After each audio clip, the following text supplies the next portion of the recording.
So a YouTube feed recommend me an interesting video.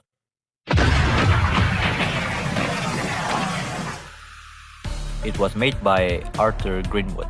The video was titled AI Art is Good Actually, which me as an artist would definitely disagree.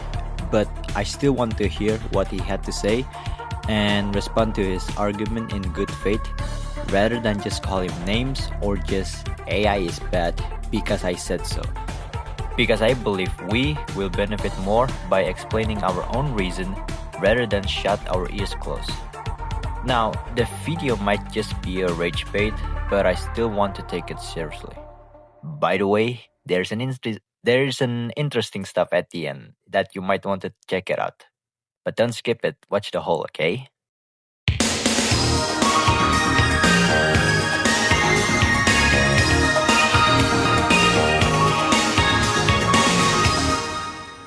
AI art has gotten really good. It used to look like absolute trash. It was drawing dudes with fingers coming out of their ears and elbows on their necks and eyes pointing in opposite directions. And a lot of people said, AI art sucks. It looks disgusting. It will always look disgusting. AI will never be able to draw hands. It will never be able to produce beauty. But then, last spring, you had the Studio Ghibli trend. Everybody and their dog was uploading photos to ChatGPT and it was redrawing them as Studio Ghibli style anime. The drawings actually looked really good. They were aesthetic. They were fun.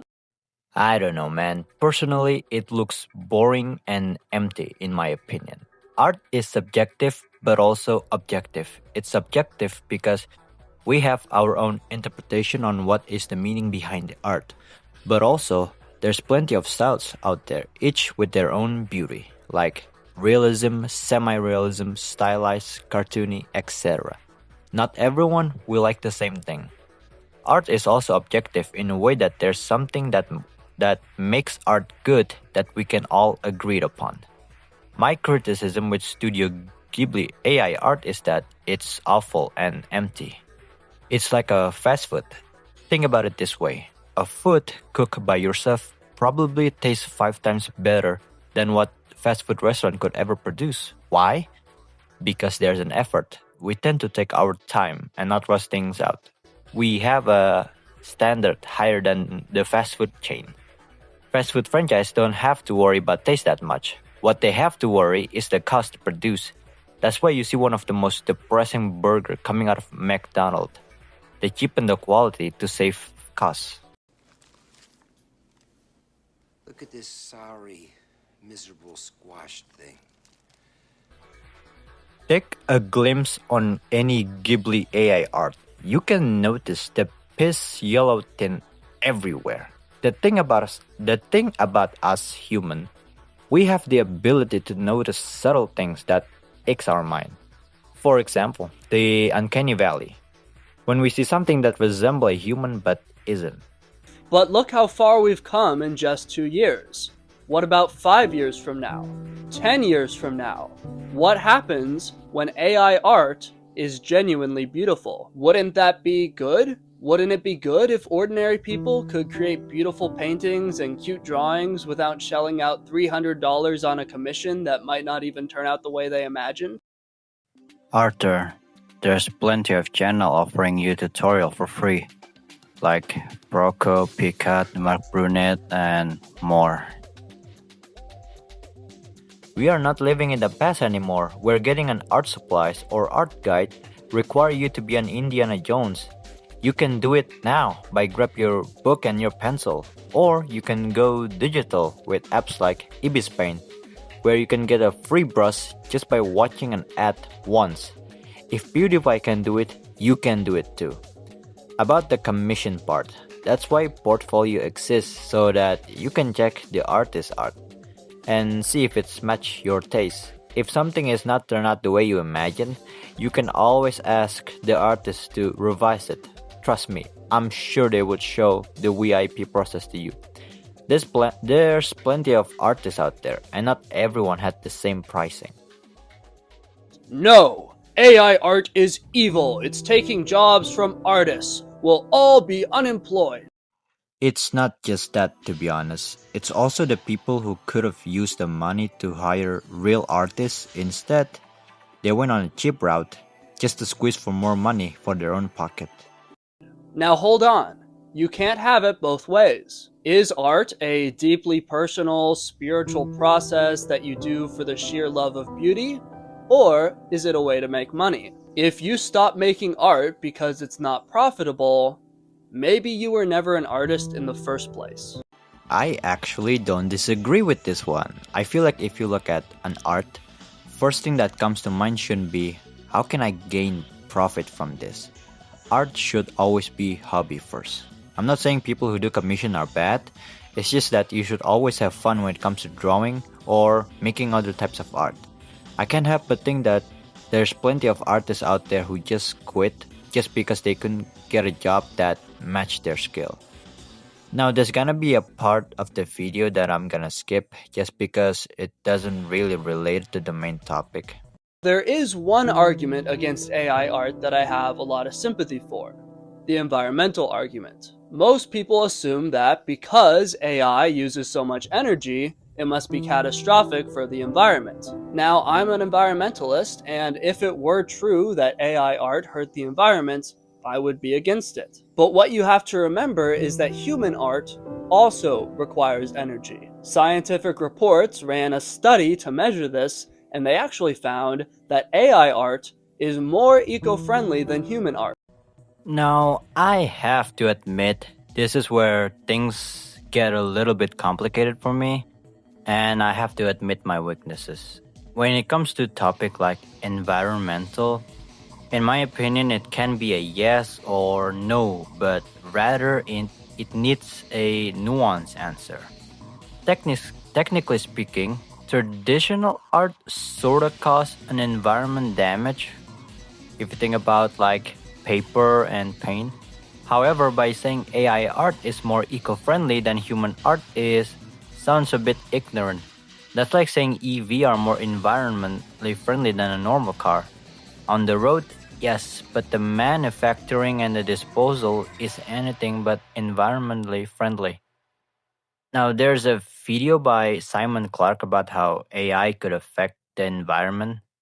Here, give it a watch. AI needs lots and lots of silicon chips designed with lots of fast parallel processing, something that requires specific minerals like gallium and germanium as well as ultra-pure water. Getting all of those things has an environmental cost. Extracting gallium, for example, produces significant waste and air, water and soil pollution, notably in China, which accounts for 98% of low-purity gallium production worldwide. And on the water front, the semiconductor industry estimates that it uses 1.2 billion cubic meters of water every year. Apple, for example, estimates that 99% of its water usage is in its supply chain, building chips to go in its devices, where the next step is training your AI model. And historically, this has been where the majority of the environmental impact of an AI tool has occurred. Basically, training a model involves running a lot of computer code that takes data, takes a lot of energy in the form of electricity. But exactly how much is difficult to determine. One of the major problems in researching the environmental impact of AI tools is that the companies building those tools are not very forthcoming about how much energy their products take to build, or for that matter, how much energy is used every time a user makes a request to their services. This article in Nature highlights the difficulties researchers in this field face, with phrases like going crazy and grasping at straws being used. There's also the issue of water, which is used to cool the hardware performing the calculations. This is slightly easier to track. You can see where water is being used up. We know, for example, that training the GPT-3 model evaporated 700,000 litres of clean, fresh water. Obviously, water is a renewable resource. That evaporated water hasn't just disappeared.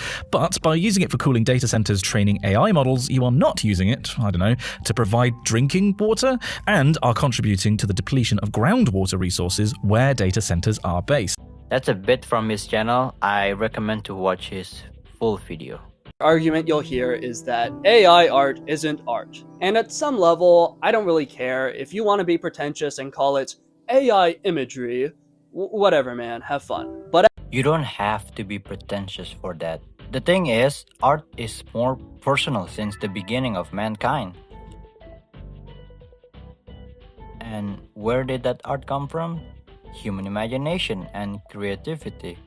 Music, sculpt, poetry, story, painting, etc. These are something that comes from beneath our mind. It reflects human individuality.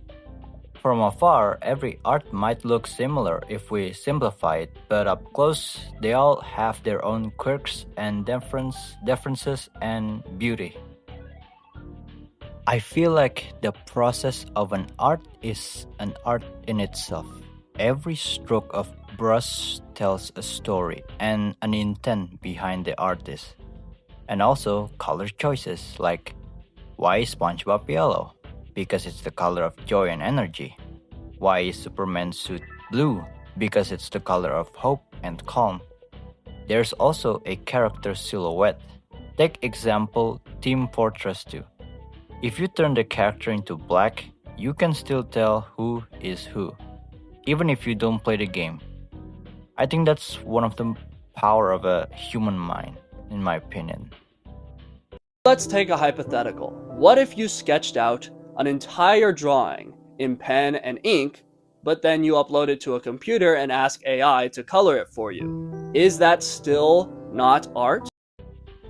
Interestingly, there's actually a term for that. It's called AI assisted art. It's just as controversial as AI art itself, but that's an interesting topic on its own.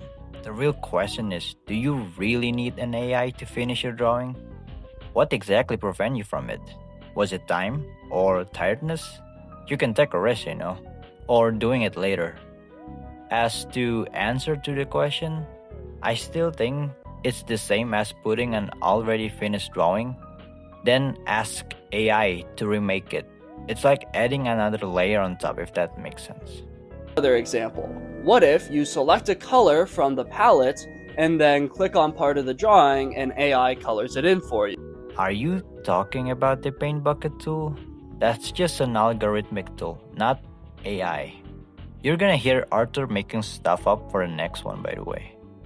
Just didn't call it AI until recently.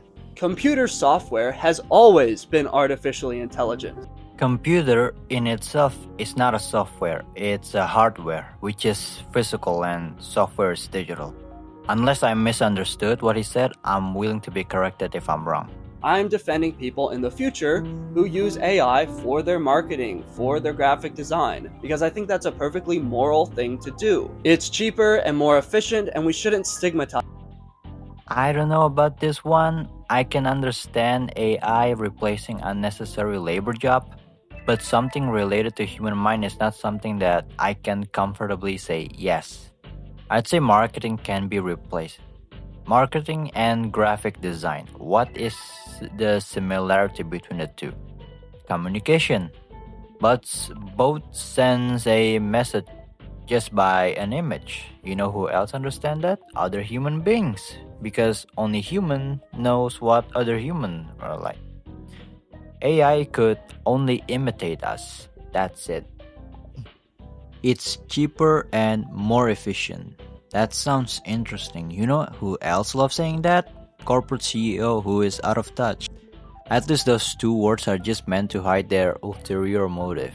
Like how cheapskate do you have to be that you need an AI just to save cost that isn't even that significant.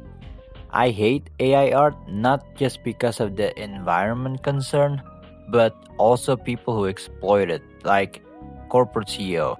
I'd say they done a bigger damage than any individual who use an AI, because they pretty much enabling the shitty behavior. Like, they're the last one to ever use AI for anything.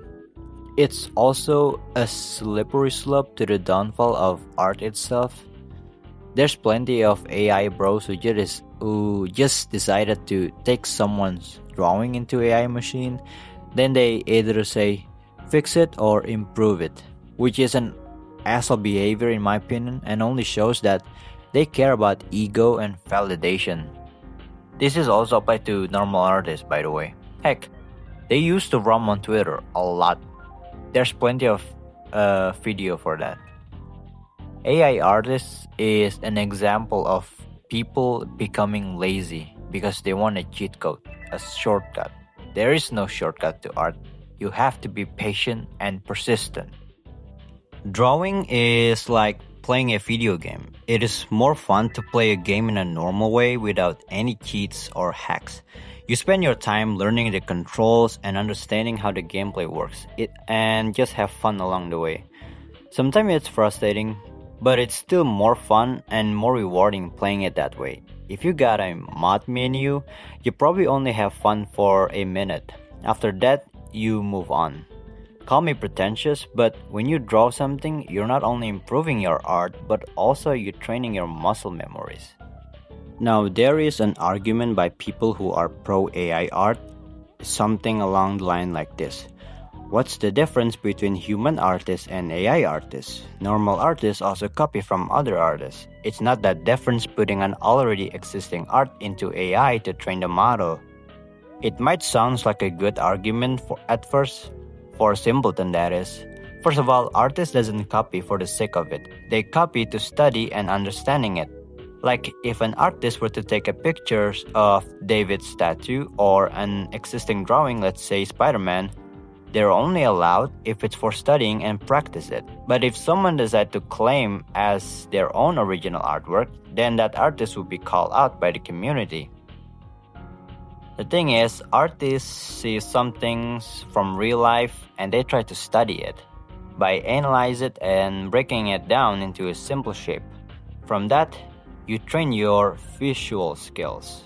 Trust me, there's a lot more than just drawing a stroke of brush. AI artists, however, take an already existing art from someone without their consent and throw it into the machine. What you get is an abomination of a skinwalker that tried to mimic the original appearance. That's the difference. Believe me, art community take it seriously when people plagiarize other people's work. There's plenty of videos like that, dude. Now, I have to admit, I'm not exactly 99% against AI. Sometimes I play around with AI. I treat it like a toy I never seen before. I only did it when I'm bored. I think AI is necessary, but not exactly in the way you think. I can't help but think that AI art helps people appreciate art even more. They realize artists put hours after hours completing their art day and night, and they also realize the effort artists have put on their journey to achieve where they are now. I'm not there yet, but hopefully sooner. Now, if there's an artist here that say, we don't need AI for people to appreciate art, let me ask you this. If AI were to wipe out on the very next day, you think all the problem art community face would be gone? Well, maybe only a half. But do you think all this tracing, art fixing, plagiarizing exists during the rise of AI? No, it already exists before AI. Art community already toxic before AI even shows up. It shows that AI isn't the big problem. It's the people behind it. AI are just another convenient tool for lazy people wanting instant gratification and validation from others. Anyway, Arthur, I have a special gift for you. I did say I was going to make a fan art on your community post, so here it is. What if Arthur Greenwood was a smug big sister, the first ever Liechtenstein waifu? I'm not sure if I pronounced it that right, but hey, do you like it? Let me know.